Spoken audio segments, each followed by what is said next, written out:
Cholula, bien entendu, c'est la Grande Pyramide, mais c'est également un magnifique village qui fait partie du programme mexicain des Pueblos Mágicos, qui veut dire les villages magiques, car ici, il y a un petit quelque chose ailleurs que les autres villages n'ont pas, soit dans l'histoire, dans l'archéologie, également dans l'architecture, mais également la gentillesse des gens qui l'habitent, sa propreté. Alors, différents petits facteurs qui font que Cholula est un village vraiment agréable à visiter.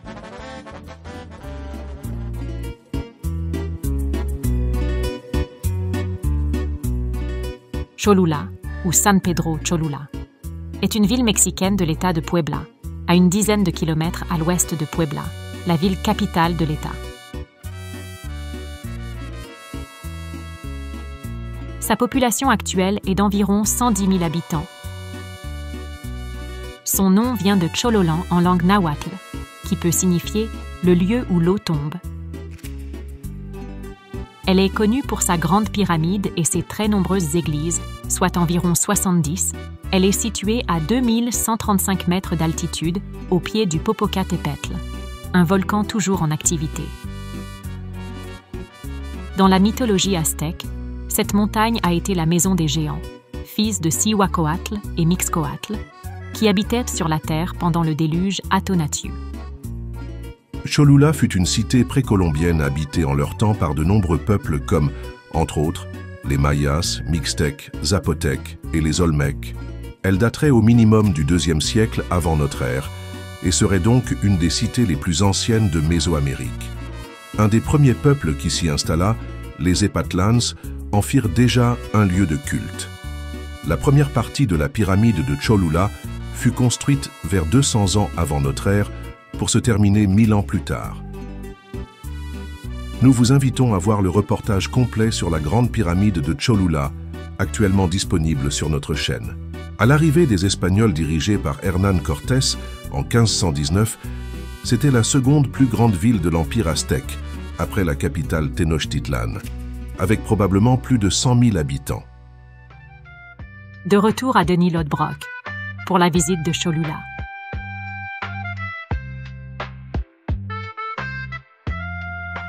Durant la haute saison touristique à Puebla, il y a un petit train qui relie la ville de Puebla à ici, Cholula. Malheureusement, il est fermé actuellement, donc nous, on a pris un petit collectivo à 8 pesos. Alors, nous sommes dans la région des Voladores, comme je vous ai déjà expliqué dans une autre vidéo.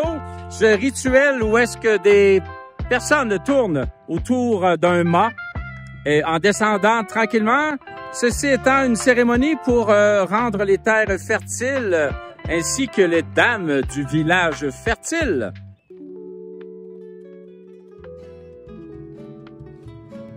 À partir d'ici, on peut voir le magnifique volcan Popocatépetl. Un volcan toujours actif, considéré comme très à risque, donc dangereux. Le volcan Popocatépetl, surnommé Popo, est situé dans l'État de Puebla, à 70 km au sud-est de la ville de Mexico. Il fait partie du parc national Iztaccíhuatl-Popocatépetl, dont il couvre une superficie de 500 km². Le nom Popocatépetl est un terme nahuatl qui se décompose en deux parties. La première, Popoca, qui en français signifie « émettre de la fumée », et la deuxième partie, Tep, qui se traduit par « montagne ». Le nom signifie donc « montagne fumante ». Avec 5426 mètres d'altitude, il est la deuxième plus haute montagne du pays après le pic d'Orizaba, un autre volcan. Son cratère fait 400 mètres de largeur, jusqu'à 900 mètres de longueur et une profondeur jusqu'à 450 mètres.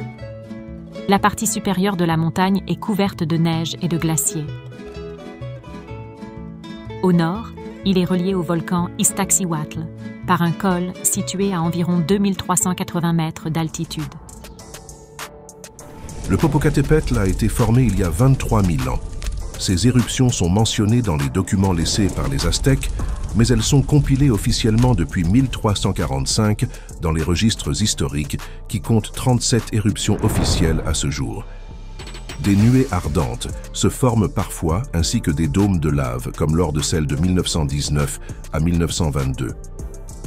La dernière et puissante éruption s'est produite du 5 mars 1996 et il est toujours considéré comme en activité depuis. Bien que faiblement explosive et ayant des conséquences localisées, ces éruptions menacent plusieurs dizaines de millions d'habitants vivant à proximité, notamment dans les agglomérations de Mexico et de l'État de Puebla.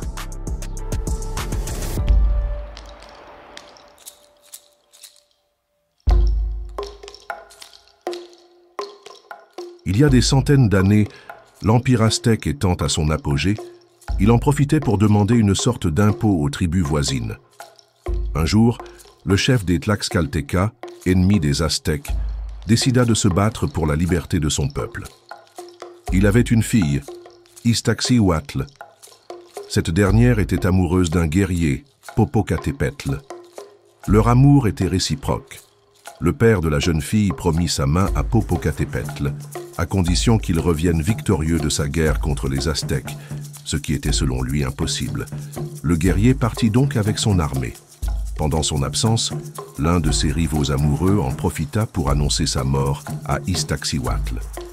La malheureuse ne pouvant supporter la mort de son amour Popocatépetl, elle mourut de tristesse. Lorsque ce dernier revint victorieux, il s'effondra en apprenant la mort de sa promise et il voulut lui rendre hommage. Pour cela, il lui fit construire un immense tombeau en rassemblant 10 collines pour en faire une montagne. Il la prit ensuite dans ses bras et l'emmena au sommet de la montagne. Là, il alluma une torche et s'agenouilla pour veiller sur elle éternellement. Ayant pitié de leur sort, les dieux ont recouvert leur corps de neige et les ont changés en volcans. Iztaccíhuatl est ainsi appelée « femme endormie » en raison de sa ressemblance avec un corps de femme allongé. Et Popocatépetl devient le volcan du même nom, faisant pleuvoir de rage le feu sur terre. En effet, la légende ajoute que lorsque le guerrier Popocatépetl repense à sa bien-aimée, son cœur empli du feu de la passion éternelle tremble, et cela secoue sa torche encore fumante. C'est ainsi que l'on peut voir le volcan Popocatépetl cracher des fumerolles.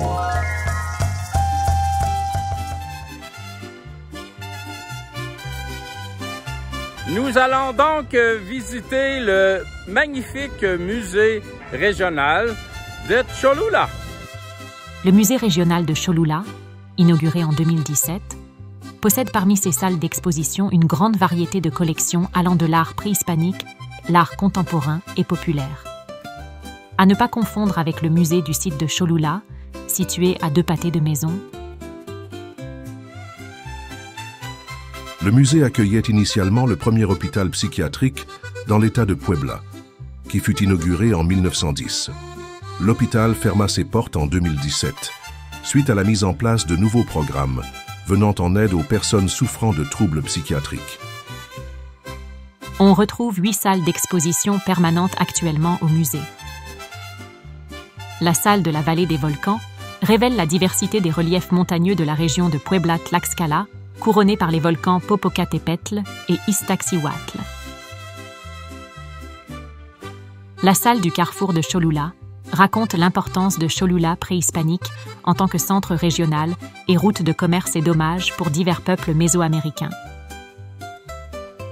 La salle vice-royale expose entre ses murs une collection de peintures du XVIe au XVIIIe siècle, aux thèmes principalement religieux, et nous guide à travers la société vice-royale de villes comme l'ancienne Cholula.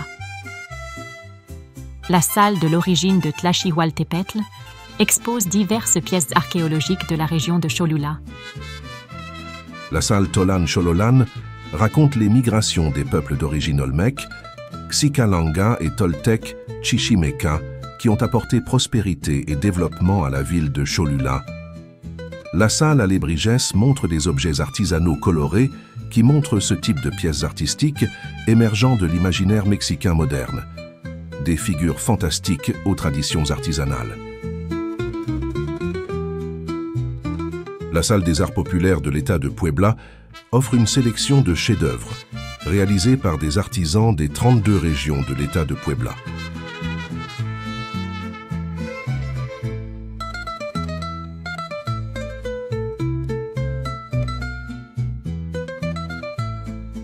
La salle de l'ordre hospitalier de San Juan de Dios présente les fondateurs de la propriété à titre d'hôpital, traitant exclusivement les maladies mentales et une partie de l'histoire importante de la médecine psychiatrique au Mexique.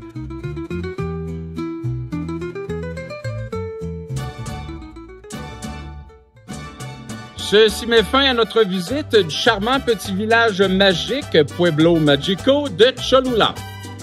En espérant que vous avez apprécié le petit montage que j'en ai fait, nous aurions aimé vous faire visiter le musée du site archéologique de Cholula, mais nous avons manqué de temps malheureusement.